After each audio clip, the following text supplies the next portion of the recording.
and through speculation. That all the world is drowned in riba, and Allah knows best. Bismillahir Rahmanir Rahim. Respected Sheikh Muhammad Taqi Usmani, we're very honored with a visit here to Moscow, and ahlan wa sahlan, welcome. We had a very busy days here in Moscow, and my first question is, how is your impression of Russia, particularly with regards to financial aspects and Islamic financial aspects, because you see a lot of questions, people here asking about that.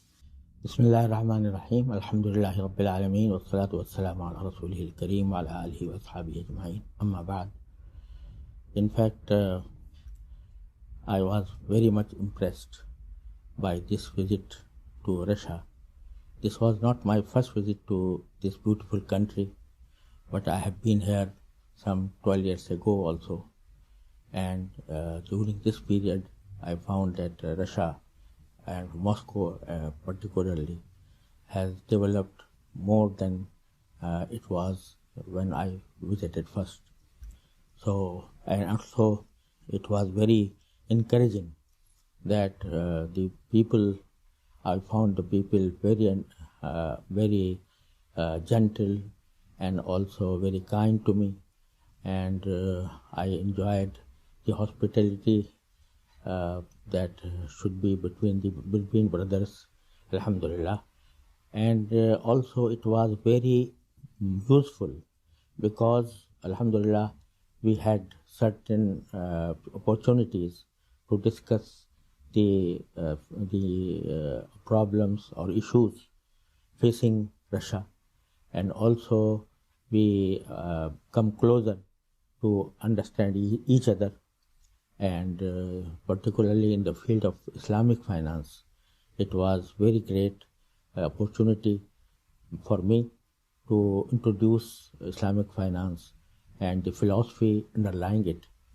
And alhamdulillah, I had very good discussions during these meetings, during these seminars, and I had an opportunity to speak on Islamic finance in detail. I, alhamdulillah, received a number of questions very pertinent to financial matters, particularly for Islamic finance. And I had an opportunity to clarify some issues that were disturbing the minds of many. So I think that this visit is much more useful than it was in my first visit. And I thank my brothers in Russia and the public of Russia and the intelligentsia of the Russia. So I am very thankful for them to be very kind to me. And first of all, thanks to you, and alhamdulillah that to have such an opportunity to take knowledge, to take advice from you, Sheikh. And you travel to a lot of countries. What do you think is the level of understanding of Islamic finance in Russia now, comparing to other Islamic and non-Islamic countries? In fact, I visited so many countries where Muslims are in minority, where the system is secular, but I cannot say for sure which country is more receptive of Islamic finance. But the meetings I have attended and the people I have met, both I found that are very eager to learn about Islamic finance and to experience it in their business activities, and it is very encouraging for me. And I could not, in fact, I will tell you frankly that I did not imagine such kind of reception of Islamic finance as I found in this visit of mine. Okay. And let's move directly to financial issues. The core instrument of finance is money. So what is the main specific issue or issues of money? I mean, what is the difference between money according to Sharia and is according to the secular understanding of it? What are the main This is very pertinent question about Islamic finance. I have explained it in my lecture that money, the nature of money, the first philosopher, according to my limited knowledge, who spoke about money and its nature was Imam Ghazali, rahimahullah ta'ala, some 600 years ago. He was the first person who spoke about money and about its nature, and he said that money is not a commodity and it cannot be treated as such. So he said that whenever money will be made a commodity or considered to be a commodity, then it will harm the economic atmosphere at large.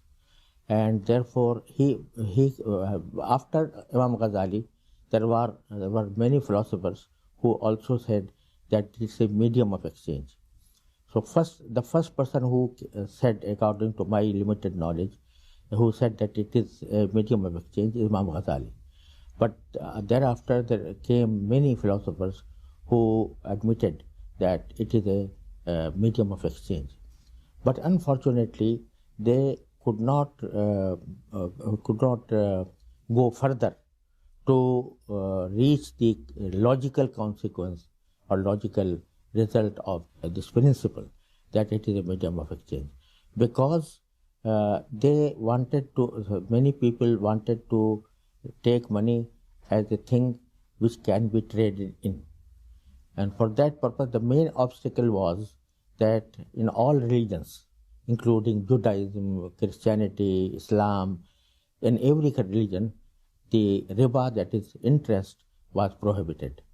So at the very beginning, they tried to interpret money or interpret riba or interest as to make it a commodity in the sense that it may be traded in. So once this obstacle was removed and this interpretation has dominated among the philosophers or among the economists, then they allowed interest on the basis that it was usury that was prohibited, that is a consumption loan. But if it is a commercial loan, then charging something above the principal should not be prohibited. Once they reached this conclusion, then it led to a number of transactions that were not, in fact, based on a sustainable economy. So, therefore, there came paper currency, and after paper currency, there came financial papers. They were traded. Then came creation of money through banks, which has nothing real. This is an artificial creation of money. And then came the derivatives in the form of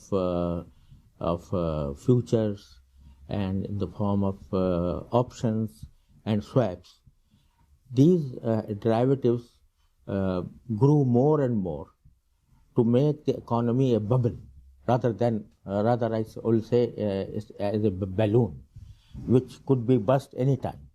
And this was the basic reason for the volatility of the economy throughout history. And there were many occasions where the world faced a crisis of recession, crisis of trade cycle.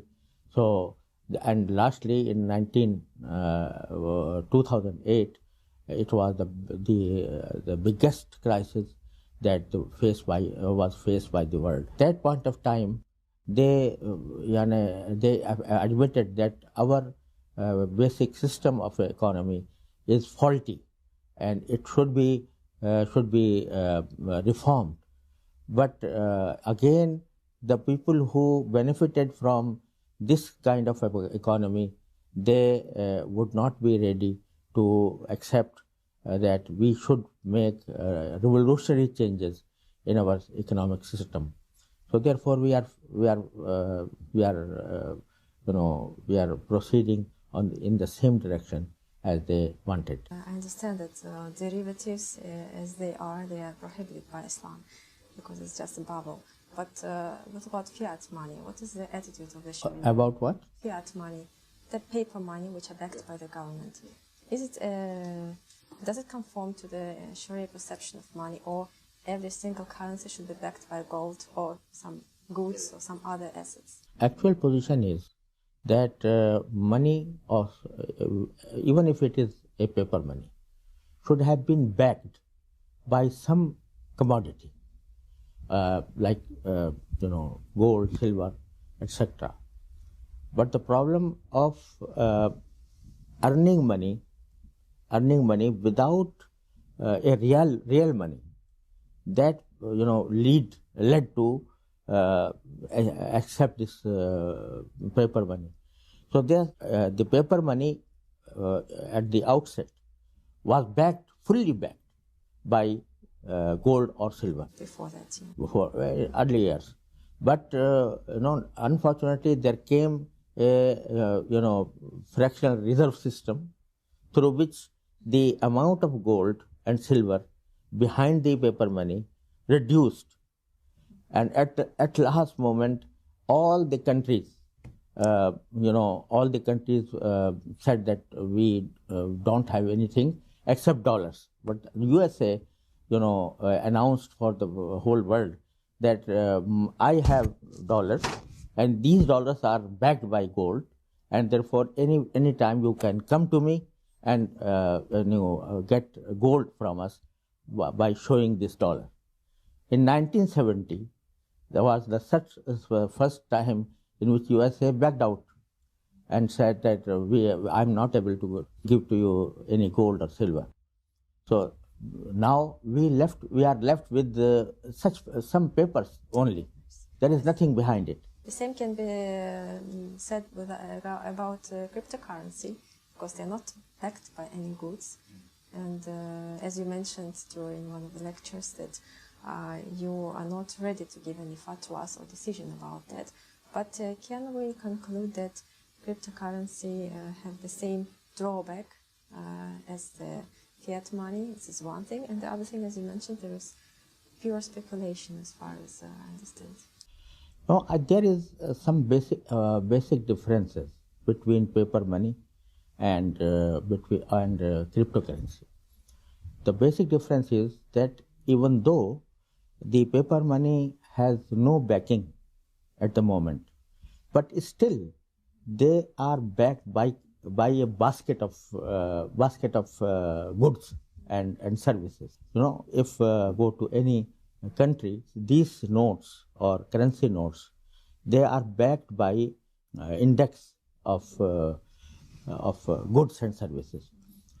But conversely, the cryptocurrency has no such backing so far. It was the first. It was just invented by a person who is not known so far, and then he started to market it, but he couldn't.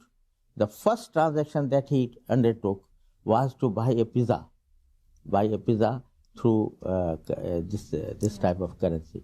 So then speculators came in, and they raised. At that point of time, I think it was hundreds of cryptocurrency for $1.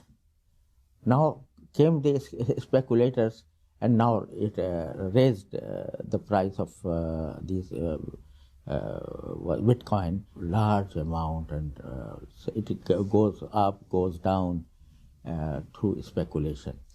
Therefore, this is the basic difference between paper money and cryptocurrency. So to sum it up, about the problems in the financial system, in the currency system of currency, we can say that the globe now is standing on the edge of a financial crisis, which can arise anytime because of the reasons you mentioned. So, do you see any solution to this threat, and what can be done to overcome it? Is there anything can be done, or it's just a matter of time that the crisis will? You know, the basic solution is, according to me, and Allah knows best, that we should go back to treat money as a medium of exchange, except in the cross-border transactions. In cross-border transactions, we need to have to exchange some currencies with other currencies. So we should limit the exchange of currencies to the cross-border transactions only. But if you analyze the present situation, is that the money or the currencies are sold and bought by speculators, and a very tiny percentage of these transactions is for the trade purpose. Otherwise, it is just a speculation. Yes, but it refers not only to the currency, but to the shares also, and even to commodities, to a lot of kinds, like we speak about grain. Yes. The same, the speculation is everywhere. Yeah. So this speculation is the basic cause of this crisis, and therefore, from Sharia point of view, if I speak from Sharia point of view, stocks should be traded in, no problem, but there should not be short sales. There should not be short sales in the sense that you sell something you don't own. So this is prohibited from Sharia point of view. So if we restrict our stock exchange transactions without short selling, then the problem can be solved for that purpose. As far as the studies to speak about shares, IOFI Sharia standards, and you are heading the Sharia Council of IOFI, set up certain criteria for shares to enable Muslims or other investors to invest according to the Sharia, and those criteria involve some part of prohibited income, like up to 5% of prohibited income and up to 30% of interest-based loans on the total market value of the company, and some other criteria. There are actually two questions regarding that. The first is why is this compromise? Because there is a part of prohibition in the company.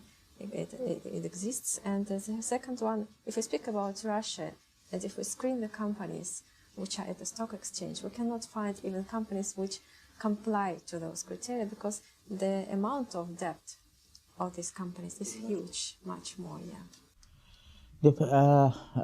In fact, as you rightly said, this is a compromise. It's not an ideal situation. It is a compromise. This compromise is based on necessity, not as a principle. As a principle, even 5% should not be taken. But there is necessity in the sense that the whole world is the business of the whole world is through the companies. So if we prohibit purchasing any kind of stock, then the people will be without any particular type in which they could invest according to Sharia. For that purpose, this compromise was made. So, but the ideal is not an ideal situation. Now, once this is a compromise, So this compromise, based on necessity, based on real need, it may vary from country to country. This is this may vary from country to country. Therefore, there are some countries in which not 30%, but also in some cases 40% was allowed. So it's a matter of local fatwa, something like that. And speaking about investment, a lot of Muslims in Russia are asking, what is the best way to invest? They have some funds, maybe smaller or bigger funds, what is the best way to invest, where to invest? Because we speak about stock market, but is it the best way?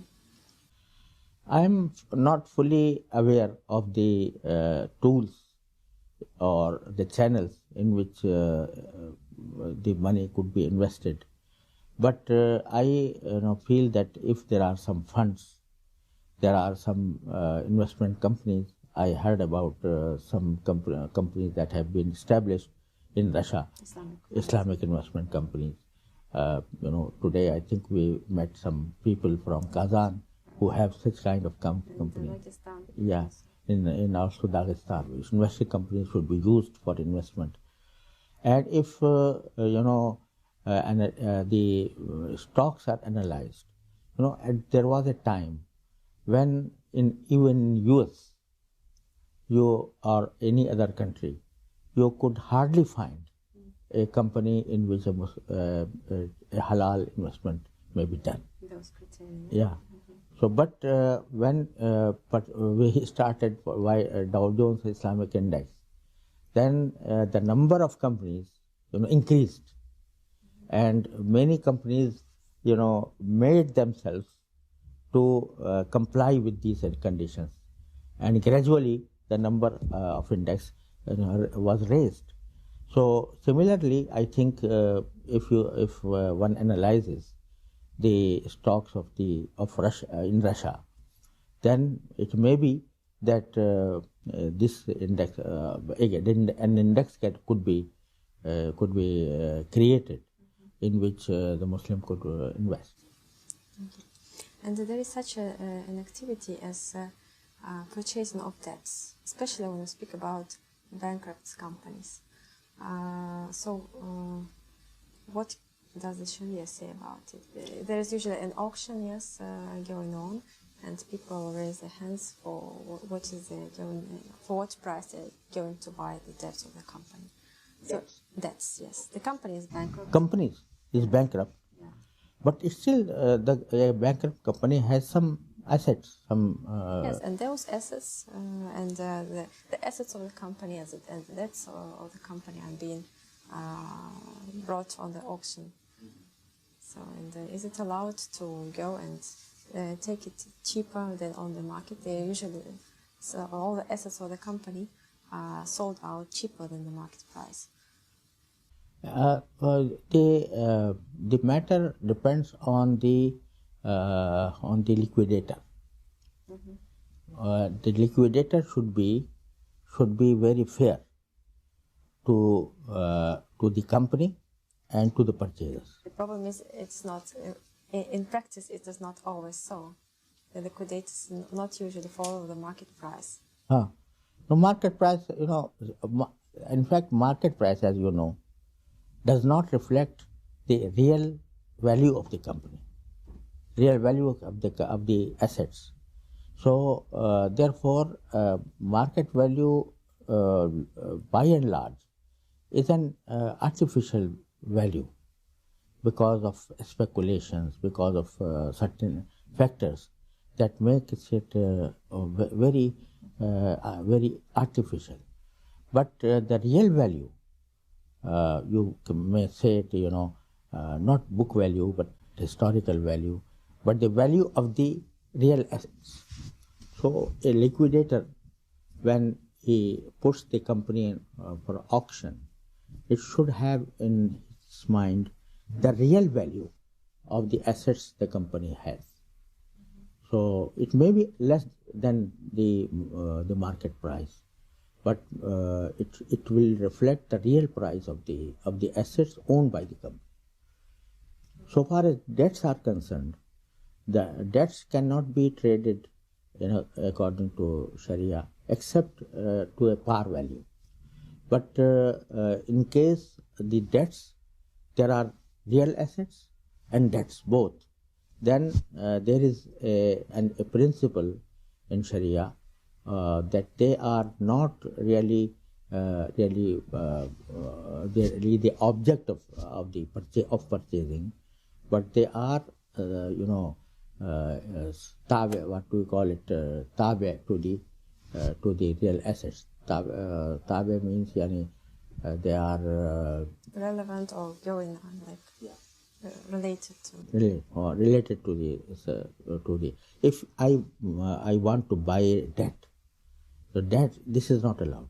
But if I am purchasing a business which comprises some assets, real assets, and also some debts, then I can do that. And a small question about nisab in gold and nisab in silver. What's the difference between? Yes. And so what should the Muslims be oriented according to which kind of nisab? At the moment, normally silver has been taken as the basis of nisab. Silver. The minimum one. Yeah. Okay. Minimum one. So that because it is more beneficial to the poor people. But there are some countries in which the difference is so high that even a person who owns, for example, some percentage of silver cannot be regarded as a person who is able to give something in charity. Therefore, in that case, there are many options. We have in fiqh many options. So in some ways, some contemporary scholars say that then in that case we could base our nisab on gold, not on silver. Mm-hmm. And some people say no, there is we still will base our nisab on silver, but calculating the silver nisab, the matter, the way of calculation will be some different, Okay, so it's again a matter of the local factors. And my last question refers to your purpose of the visit actually to Moscow, the project Agrofin Most or Agro-Financial Bridge, which is involves increase of exports of agricultural goods in Russia, and with the use of Islamic financial instruments such as sukuk. And there are two actually questions. First is why Islamic investment don't come to Russia until now? Just briefly, maybe your opinion, if you have any. And the second one, what do you think about the trends in the sukuk market? I heard that there is lack of supply of the sukuk, and that's why there is over subscription to many issues of the sukuk. And do you think that Russia should issue sukuk on the foreign exchange? And where should it be? Dubai, Bahrain, or any other? Yes, of course. As I explained earlier, it is a very good project that you are thinking to start, and it will be beneficial for both, for Russia and for other Muslim countries. So, but the idea is very good, but in order to practice it, we have to study the involved issues very deeply, and if we are able to carry out a structure which is Sharia compliant at the one hand and also beneficial for both parties, so I think it will be very useful. And the sukuk, if the sukuk are issued on that basis, they have a good market, inshallah. And on which stock exchange? So it should be sukuk in USD or in some other euro, in some other international currency. But what is the country where to come with this issue to sell the? I think UAE will be in the best position to issue such a sukuk. I think a lot of people have a question. How did you come to this sphere, fiqh muamalat al-maliyya and the sphere of Islamic finance? Sphere of Islamic finance are both sides. There is a fear from those who do not really understand what Islamic finance is. So they say that when we speak about Islamic finance, it means that we are Islamize the whole country. So this is not true. No, even so. This is from one side. The other side is that when people outside Russia, they are a bit apprehensive. What will happen to their capital or their investment? So this kind of fear should be removed by explaining the real sense of Islamic finance, and to the outer world that it is the best place for investment. And how did you personally got involved into this field? I mean, from your youth, young years, when you were a student, or how did you get interested? Or is this a kind of family tradition to study this field? Because we know that your son also is a well-known scholar in the field of Islamic finance. How did you get involved in this? I got involved because when I read the Holy Quran, and the Holy Quran, says that whoever is involved in interest is waging war against Allah subhanahu wa ta'ala. This was very alarming statement by the Holy Quran. So I tried that when I saw that all the world is drowned in riba, in usury or in interest. So my conscience, led me to the effort that this kind of war with Allah should be removed. And I wish that your work, your thesis, your books really bring a new picture of the world, of the globe, of the economy that we see now, that it will be moving for the better. And coming back to the project of Agrofin Most, you have been invited to enter the council, the board of the project. And which kind of advice can you give, like step by step, or what are the main important points the project team should focus on to succeed? I think first of all they they make an effort to reach a better structure for issuing sukuk, and it will be required two things. One is help from Sharia scholars, and the second is to the experience of the professional persons. Sheikh, thank you very much. Jazakallah khairan for your time, for your profound answers, for your visit, and we hope that this is your first visit in a series of visits to Russia, and we'll see you again and again and have opportunities to share. Let me explain to you. Ask that whether the people will be interested in the investment in Russia. There was a kind of fear so far, investing in trust. lack of trust and some kind of fear.